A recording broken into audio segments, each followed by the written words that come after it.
Thank you. And without further ado, then I'll hand over to Sharon. Thank you. Hi there. I'll just see if I can share my screen and load up my slides. Get that started for you. There we go. How's that looking? Can you see my slides?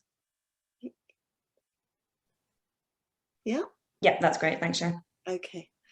All right, well, just to introduce myself, I'm Sharon McHale. I'm a project director in Department for Education, and I've been building schools now for about 5 years. That doesn't mean to say I've seen it all. You never have you, in this job? But I've seen a lot. I hope I can answer any questions you might have today.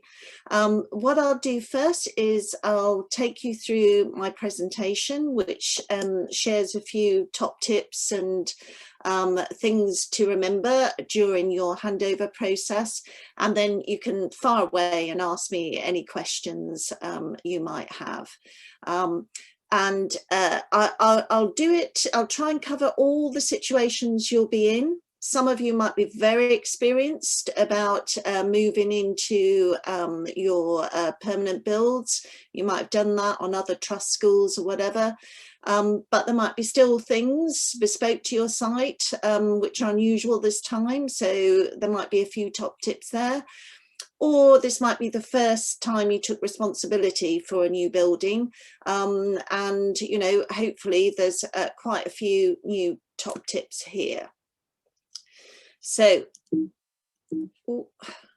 let me just see, there we go. Just to say, this stage of your project is a very important stage of your project. We have picked up in a lot of our surveys with trusts and schools that the handover process has not always gone as well as it should. We've been racing through with the build. And we weren't paying enough attention to how we handed over the building to schools. So we've now introduced a big commitment, our government soft landings, which is about how we are and how our contractors are supposed to help you move into your new building. Some of you might be presumption schools. Nonetheless, your local authority and that contractor should also be contractually obliged to do a good handover process for you. So you have that right, and make sure that you're happy with the handover and you know what's happening when, and that the contractor and your project team are paying good attention to you about this time of year now on that handover process.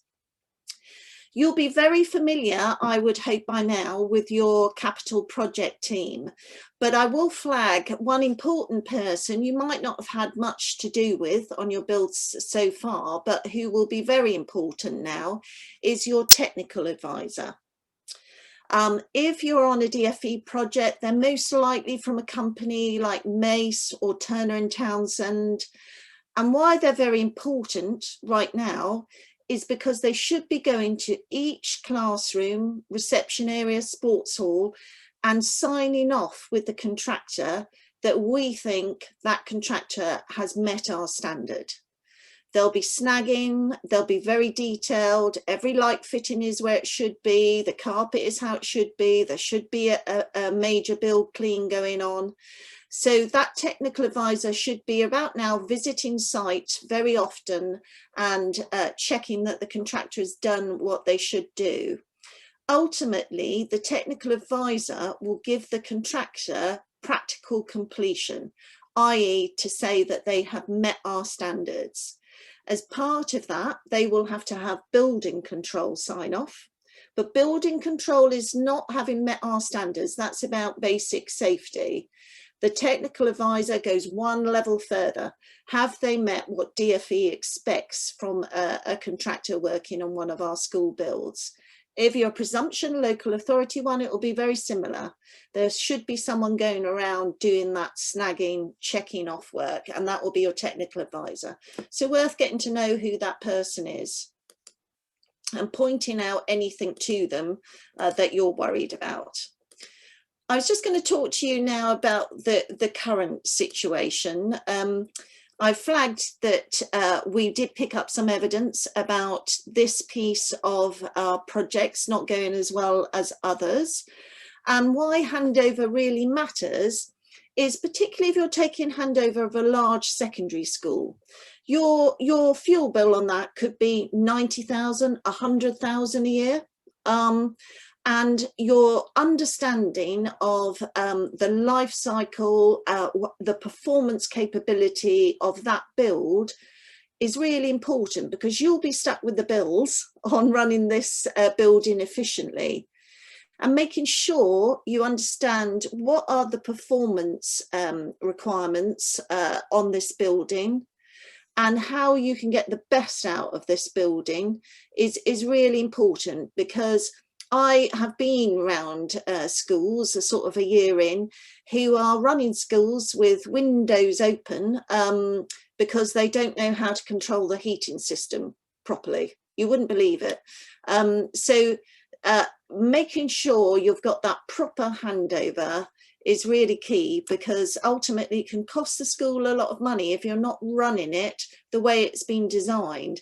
And there is some technical kit going into these schools now, so it will require your facilities manager to spend a significant amount of time with the contractor to get up to speed on these systems. And the primary objective we're trying to achieve here is that your new building operates from day one to its technical performance requirements. So, for example, if you know how the sports hall should be heated and how it should be maintained, you can be up and running quickly. That you're not beleaguered in your first term by lots of snagging and defects. So if you know every light switch has been tested, if you know every shower's been turned on and off, you're in a good to go position come September, rather than spending a lot of your time trying to get those things sorted alongside what inevitably will be a very busy year. So, you know, getting that right enables you to get up and running quickly. I will say not all handover will be complete and done and dusted before you occupy. You often find that some of these systems you can only test properly seasonally. I'm finding that now with some of the very clever heating systems going into big spaces, where actually you only robustly test them when temperatures drop and the system should kick in automatically. So your contractor, if you're on a DFE scheme, will be contractually obliged to work with you on defects and snagging and handover and making sure it's performing as a building for the first year of operation. Make sure you really use that time well, and keep a record of every single defect. I know what some trusts did is they gave each teacher a kind of a little template to fill in with any defects in their classroom. Keep a record of them all and just regularly hand them over to your defects aftercare manager from your contractor. Again, you should know who that person is. If you don't, pursue that. And they are contractually obliged to make all those defects right. Because it can cost you a lot of money if you leave them run, and you're all busy, I know, and it's really tough, but it will cost you a lot of money if you run out of that warranty time and then come back and try and get them done. The contractor's likely to say time out. And you'll be left with them making good. So make sure you keep that snagging list up to date.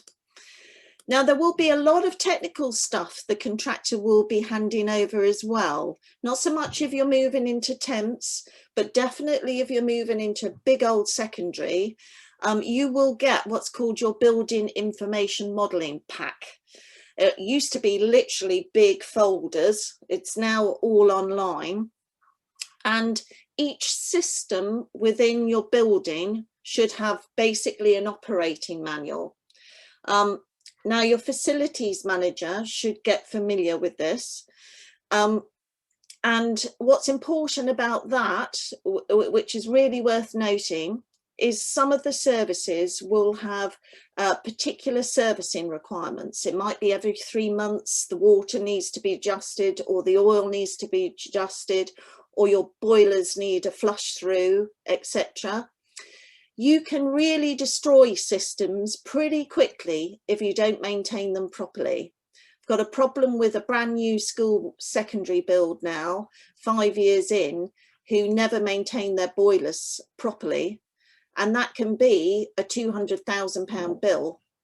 And the problem is they were arguing defects. Well, no, the problem is they haven't followed the maintenance schedule in that handover guidance. And so you get into all sorts of difficulties there.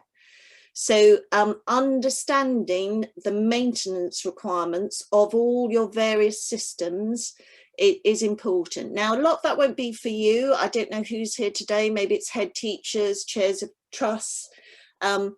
But it is your role to check that your facilities manager is getting the information they need, is following the handover guidance, and making sure that they're doing the maintenance schedules as they should.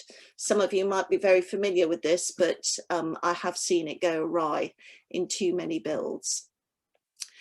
The other thing as well is depending on where your build is at the moment, some contractors will let your teachers in, or some essential staff, your reception staff, etc., in, as long as they follow the protocols if you're still in the building process, to just become familiar with their part of the building, because it's often now a good time to pick up some of these problems. Your whiteboards aren't where they should be, your notice boards aren't there, there's not enough PowerPoints in that room, or whatever. So if your contractor's okay with that and it's safe on site, it's worth thinking about getting some key people in to just check out that things are going to work as they should. So I'll just go on to the handover requirements. Oops, I'll try and go back on that one. Oh, no. Oh, sorry, don't know how to go back. Oh, there we go. Oh, there we go. Okay. All right, I think I've covered most of that anyway. Again, this is just about reminding yourself about having a good snagging or defect process in place, and making sure that you've got the transfer of knowledge packs being handed over. So I think I've covered most of that anyway. So let's go on to the school activities. Now, I know that it's really hard appointing your facilities team because it's costly, and you don't want them appointed, you know, too early on in the build because you're having to pay them, etc. But I was out on a site this morning, and the trust is running it very close to the wire. They're appointing their facilities manager at the beginning of August, and it's a secondary school, and there are a lot of systems there to get familiar with for that person coming in. So, you know, I would think about making sure you've got your facilities team, you know, appointed and dates booked in for handover now, particularly then, you know, if people have holiday commitments, etc. It can get difficult. Also, the other thing to understand is what your contractor is putting in place and what you need to put in place. A common one that gets mixed up is your fire safety equipment. Most likely your contractor will have put in all your alarm systems, etc. But all the handheld equipment, any lifting things are down to the school to put in. So you might be transferring them out of temps, or you might have to purchase them in. And again, look at the order timelines on those to make sure you've got your order in, and check with the contractor what they're putting in and what you have to buy in. And also then check at the point where you're taking practical completion will happen, because that's the point at which your insurance kicks in. That's the point at which you're accountable for that building. Now, for some of you, that might be before the summer break. So think about what's the plan for managing that building in the summer. And I think about that as well, because it's often not a lock and leave, particularly on a new build. I have had problems with alarms can go off, it's a new building. Some of the lighting systems are all now touch and movement sensitive. I've had problems on that over the summer breaks, then coming in on at 3 a.m. in the middle of the night. So think about the management plan over the summer break if you're taking practical completion before the summer break, and really make sure your insurance policy applies, because as soon as the contractor does practical completion, yours kicks in. Someone comes in and takes your whiteboards, that's not the contractor's problem at that point, that's yours. So double check the insurance. Okay. Yes, and make sure you've already scheduled for the autumn all your maintenance contractors, because again there can be demand for them, and you want to negotiate prices for them as well. Okay, moving on to some other responsibilities. School planning conditions, I'll pop those up here. Very often there'll be pre-occupancy planning conditions which the school will have to discharge. Again, check with your contractor. They would have a planning specialist who's worked on this build, and hopefully they've already alerted you to any obligations on your part that you need to put in place. A very common one is a travel plan. So you have accessible in a public forum your travel plan, how you're going to manage the exit and entrance, staggered exits. All of that might be quite sensitive to your planning, because residents might have been very anxious about that. If you don't abide by your travel plan, and if you don't publish it, it can be grounds for residents to go back to local authority planners and press in a really bizarre situation for you to be closed down. Now, I've never seen that happen, but I have seen complaints flood in once the school starts operating. So being robust that you're doing it by the book is worthwhile, particularly if you're in a controversial site, and you'll know if you are. Often as well, there are community use agreements that have to be in place by the school. And that's often because in negotiations with Sports England, if we're building on any greenfield land or anything like that, there will have been negotiations with Sport England about making your sports hall available or your Moogers available at the evenings and weekends. And again, I don't know if any of you are on controversial sites, but if you don't publish your community use agreement and abide by it, again, you're not squeaky clean. The waste management plan can be controversial as well, because how you get your bins collected, sometimes there might be restrictions on your site about timings for those being collected. And again, if you're on a controversial site, make sure you're squeaky clean on those. And it might be as well, I've seen this, there's sometimes some really quite costly landscaping that goes into your sites. And again, once the contractor walks, there's nobody watering that.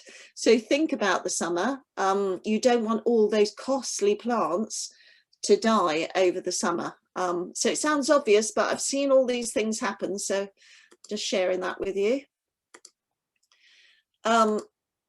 And these are just some of the servicing contracts it's worth thinking about, and this isn't even an exclusive list here. I talked about making sure as you occupy in the autumn that you've got all these servicing and contractor arrangements in place. The catering one is an interesting one. A lot of people think, well, I've got building control on the kitchen, I'm done, we can operate. Your catering contractor, I'm sure, will advise you, you have to do a first cook in the kitchen, and that will be inspected by health and safety colleagues from your local authority before you're able to serve from that kitchen. So I would always not allow less than a week, longer please, to make sure your catering contractor can go in and do a test cook. It wriggles out all those problems with that oven, that grill doesn't operate, with your handover defects manager from your contractor around. And also it means your catering provider can have all the cookings and health and safety sign-offs in place as well. I've seen too many schools on packed lunches for 2 weeks at the beginning of the term. So talk to your caterer about coming in early and doing that first cook. A lot of those other things I've already mentioned there, so I won't go over those now. I will just say key suiting. That's another issue that can go wrong. Sit down with your contractor, particularly if you're decanting out of a temp. How have you named and numbered classrooms? How have you named and numbered your key suites? Who has got key suites? Make sure it's not all with one person. Do a trial open up, do a trial lockdown of the building as well, because you know it's complex. There's a lot of keys, there's a lot of things going on. Again, have a good practice of your key suiting, and that works. Telephone, phone line, broadband access. Really important, because you can't operate a school now without all that in place. Your ICT lead with your contractor should have been liaising with you about what services you want to use and what you're moving in. So hopefully you're on top of that, but it's around about now you should be feeling confident that you've got your phone lines booked in, you've got your broadband access go live dates booked in, because you know that it can be really difficult trying to pull that out of the bag at the last minute, because we are dependent on other services then. So double check that. Okay, oops. Let's see here. Okay, some of you might be doing decants out of temps into your perms. You should have with your contractor, who's most likely, if you're a DFE project, they're most likely contracted to do the decant. If you're a local authority one, there might be a separate contractor to do the decant. I would have that down to a day-by-day plan now, and a separate decant plan I would ask for from the contractor. When are the storage boxes coming in for your teachers? Are you doing 2 decants, which I sometimes see? You know, you put some stuff in, and then the teachers work with skeletal equipment for the last couple of weeks, and then the last van goes over. Labelling of your crates, all those obvious things. But importantly as well, if you leave material on your temp site, those temps are most likely going to be picked up, revamped and brought elsewhere to another client. You can't leave waste material there. They might try and even charge you if you do. And importantly, if you are disposing of any school records or anything like that, you know, you need to be obviously very correct and safe about shredding all that material. Aftercare requirements. I've covered most of this, so I won't go over it because you can get this slide pack. But as I say, you should know your aftercare lead now, and they are going to be important for you over this next year.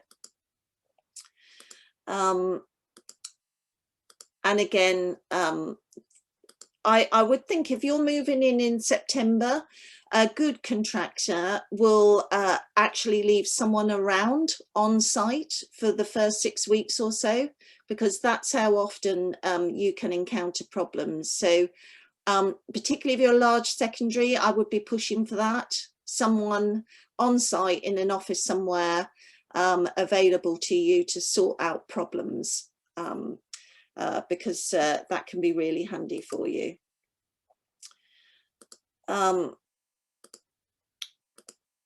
Okay, and that's just what we're aiming for. You know, you've got a cost efficient, energy efficient, good performing building, and all the snagging and defects are sorted out quickly. I will just spend a little time on mixed use. I don't know if any of you are moving into mixed use schemes. Here's one here. It has a very large residential element. If you are in one of those, it's worth double checking what your obligations might be as part of that lease, because there might be a specific window cleaning contractor you have to use. There might be specific things you have to do to communal areas. So double check that you've got any obligations under a lease, particularly if you're in a mixed use development. So worth getting familiar with those. So we've covered all of this now about the process of readiness for getting into your site. I'm just going to share, you know, just my top tips and then open it up for questions. You'll never regret having a good facilities manager and investing in that as a leadership role, particularly if you're in a secondary school. Getting that right, all the exams, all the sports, all the events you'll use, they are a key plank of your team, and making sure that they're trained and invested in will be important. Insurance, I mentioned that. What point does the contractors finish? Yours apply. Fire strategy. That is your responsibility before that building's occupied to make sure that you can evacuate pupils and staff quickly and safely. So a lot of schools have an inset day before all the pupils arrive and cover the fire strategy, because can be a big and confusing building even for your staff. Telecoms and broadband provider, we've covered that. Keys are labelled and everyone's got the keys that they need, including the community use, because some of you will be hoping to hire out your sports facility from September. Have they got what they need, and do they know about safe opening and closing of the building? Inform parents of the contact details and key services. I've seen that before. We did have a fire in one of our schools on the first day, and the fire service got very confused in trying to track the building down because they thought it was still an empty field. So make sure fire, police and emergency services know where you are now. Staff induction training, that's very important. I mentioned the informing emergency services. Safeguarding. Now, building control and our technical advisors will sign off on the building as being compliant and safe according to building regulations. But you also know your pupils and you know who's going in there. And it's worth, as a trust, as a head teacher, walking around and just double checking how that's going to operate for you and your teachers. Just things I've found that, for example, in a primary school, it also had a nursery, and they were able to spot that, narrow though the gap was between the fencing and the earth, a little 3-year-old could squeeze through. You know, just check those little things, which, you know, building control might sign that off. It's a fence, it's okay, but you know your pupils and it's worth that walk around. And I'll finish on resilience. It's been a tough year for everyone.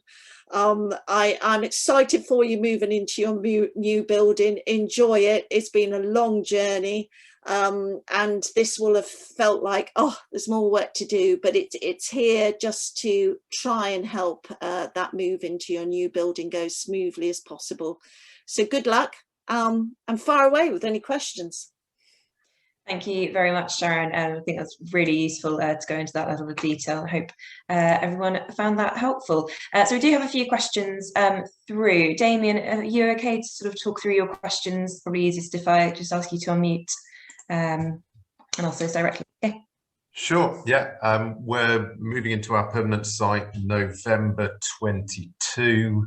We're a 16 to 19 specialist math school, and we're a very small school in terms of pupil numbers. Currently, I only have 29 students, and that will grow gradually over the next few years. But when we move into the permanent building, we'll still be very small. So I have to manage my budget planning really carefully. In my temporary site, I've actually got a really good deal where we've got university accommodation. We're getting that at really good rent that's all inclusive of services. So I'm making the best of that, but I know that once we're in the permanent site, there's going to be a lot of additional costs that I'm currently not having to manage. So I'm trying to get details from the constructors about what they think the fuel costs are going to be. But obviously we're still at a very early stage. We're still designing the building. We haven't even got planning permission yet, so they can't really give me any details on that. And also I'm trying to get an idea of what waste disposal is going to cost me. But whenever we talk to people like Veolia and Biffa and that sort of thing, they're saying, oh, well, call us back when you've got a building we can look at and we'll have an idea then what we might expect. But of course, actually, the cost of waste disposal is much more closely linked to how many people are in that building, not what the building looks like. Mm-hmm. So what is the capacity of your building? It's designed for 160 students. And how many will you be moving in straight off? I think when we move in, it will be probably around 70, 80 students, to be honest. We've been quite hampered with our student recruitment over the last 12 months because we can't get into schools to explain what we offer. So yeah, and it's a new build rather than a refurb. Yeah, it's a new build. Yeah. Yeah. Well, have you looked at good estate management? Our guidance. I have found the website, but I haven't dug deeply into it. I've had a good look at the financial benchmarking tool and tried to see what similar sized schools are spending, but actually it's very hit and miss whether you can get the detail right. And obviously, you know, when I compare to similar schools, some of those are actually in quite old buildings that are much less efficient. So I don't really know. Yeah, I mean, the good news is a new build should be, they're designed to actually be as much as kind of, you don't need to heat them as possible, if you see what I mean. But the amount of electrics going into buildings now is, you know, quite huge. You'll probably have a lot of solar panels as well. Well, I'm hoping so. I mean, that's not in the design currently, but it has been proposed by the efficiency consultants who are working with the constructors. Yeah. And so I'm very keen on that, and it might well be that I can get a capital donation from a sponsor to actually boost that to help me in the long term. Well, you actually find sometimes you will need to do that to get through planning. Yeah, you'll find in a lot of planning thresholds now, they will ask quite probing questions on all new build around sustainability. And most of the roofs I do now, if they're flat roofs, you can hardly walk around them because they are all panels. Right. So I'd be surprised if you've got a flat roof. I bet it's coming at you. Yeah, it is a flat roof. Currently, the constructors think that they can hit targets without putting the panels in, but they've only got 4% headroom on that. Oh, so that's why the consultants were saying, we think you should put panels in so that you've got more headroom. Yeah. And I imagine when they go through planning committee, they might be quite pushed on that. So all of that will help. There is sometimes when we're putting 1 year group, let's say, into a massive secondary school, and that's going to create genuine revenue budget problems for the school, you can go back to your free school contact who's not on the build side, you know, and make a case for a revenue budget. The bar on that is high because, you know, it is, but if you are massively down on numbers and you cannot make your bills, you can put a business case in. It's rare. They will push you for efficient management first off, but it's in nobody's interest to let you go under. Yeah, and I note your advice about facilities manager, and I have that on my main budget. I can just about afford a facilities management contract with a supplier, but the size of school we are, there's no way I can actually afford a proper facilities manager as an employee, I think. But then when I think, right, worst case scenario, if recruitment doesn't grow in the way we hope, I'm really struggling on that, and I'm going to have to basically use our existing staff to manage the facilities, I think. Yeah, well, again, like I say, you know, if it's going to cause a big problem, I would be talking on your revenue side. Yeah. Unfortunately, on capital side, we don't have a revenue budget, but I have seen where it's basically not possible to meet your bills. They will look at it.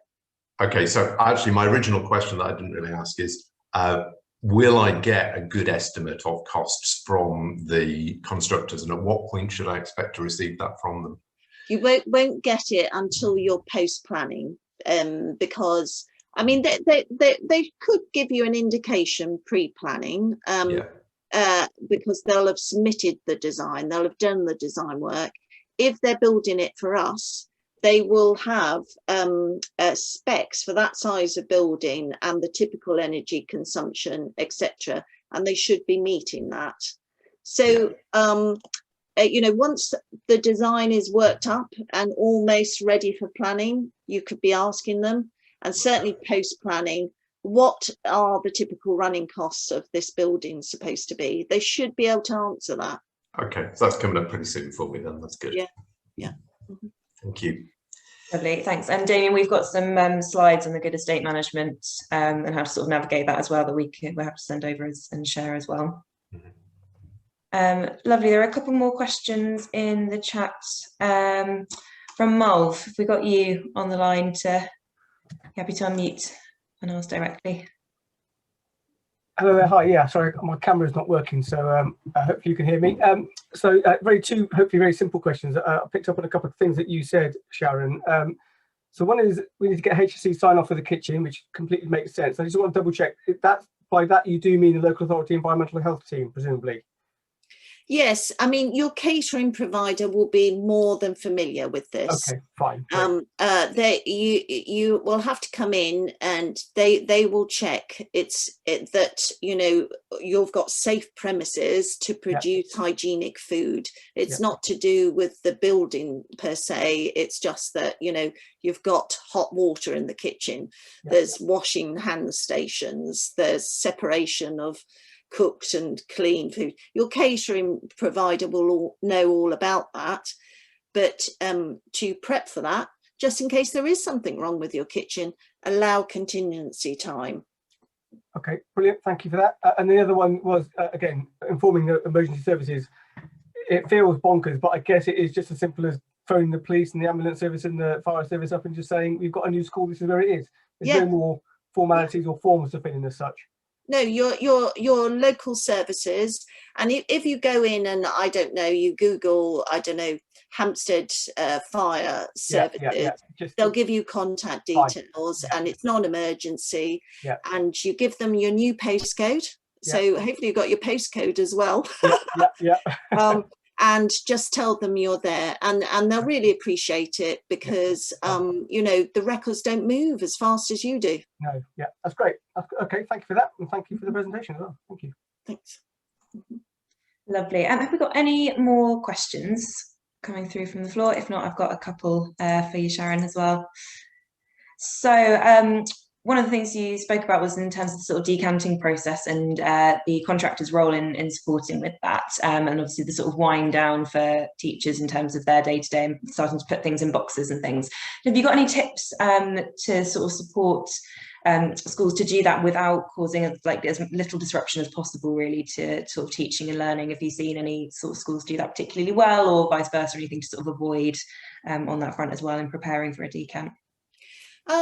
Well, it's all in the planning and sitting down with the decant contractor. Now, sometimes the main contractor will subcontract that out to someone like Pickford's. And, you know, so you need to find, if they have done that, who's the lead person from Pickford's for you, how many crates are arriving on what date. Some like to do things like decant your science and art ahead of the main teaching rooms. Some have done things like they, you know, as you head towards the end of a summer term, all depending on COVID, some have run sports days and things and have supervised that in a different way and have made that packing day for teachers. I've seen that sort of thing go on. But yeah, I think it's all dependent on the circumstances of the school, but labelling room nomenclature is really key, because otherwise you've got chaos and it can take you a long time to move the crates that have all gone into the classroom on the north wing to the south wing. So I'd spend a lot of time with the decant person on the nomenclature. Yeah, absolutely, that's great. And you also spoke obviously a lot about the importance of a strong facilities manager and estates manager to sort of, you know, really take ownership of this process. And for those principal designates on the call, what's the sort of, can you give any indication of, you know, how much of their time they'll be spending over the next sort of few months getting ready for this, and what their sort of, what the key role for them will be as part of this process? I think my top tip is you know, ultimately, in terms of health and safety and the safeness for your pupils, you know, the judgment is going to, on a day-to-day basis, lie with you. So you know, you need to be confident that your facility manager knows what they're doing and that your fire strategy and equipment is in place. There's no replacement for walking around every classroom and satisfying yourself with the technical advisor from DFE, with the contractor and with your facilities manager. I'd say book a day in just to walk the walk and go through everything with them so that you are satisfied that you have got that 3 levels of advice and double check, and that you are satisfied as the principal designate that this is a safe building that your staff and pupils can occupy. That always adds value. I'd say that. In terms of time commitment, you know, do have your summer break. You know, please have your summer break. I know it's really tough. You know, try and get as much of that work front-ended as you can. And also, particularly with a big secondary, put the onus on that contractor to make sure there's someone around for that first 6 weeks of term. If you're a big build, they should be offering that to you. Ask about that, I'd say, and that will ease the pressure on you a lot. Absolutely, yeah, that's great. That's really helpful. Thank you. Any final questions from anybody on the call? If there is anything that sort of comes to mind after this session, or you want to ask Sharon directly, do just feel free to email us at events@newschoolsnetwork.org, and we'll be happy to pass those on. If there aren't any other questions from the floor, we will just put a quick poll in the chat as well, just to get a sense of how you found today's session. I won't keep anyone any longer than we need to here on this Thursday evening. While you fill that out, I do just want to remind anybody that's not already on our NSN hub that you're more than welcome to join us there. It's our free school sort of leader social media platform where there's lots of content that's really relevant to 2021 openers at the moment. So I'd very much encourage you to sign up. Again, you can email us and we can give you more information about that if need be.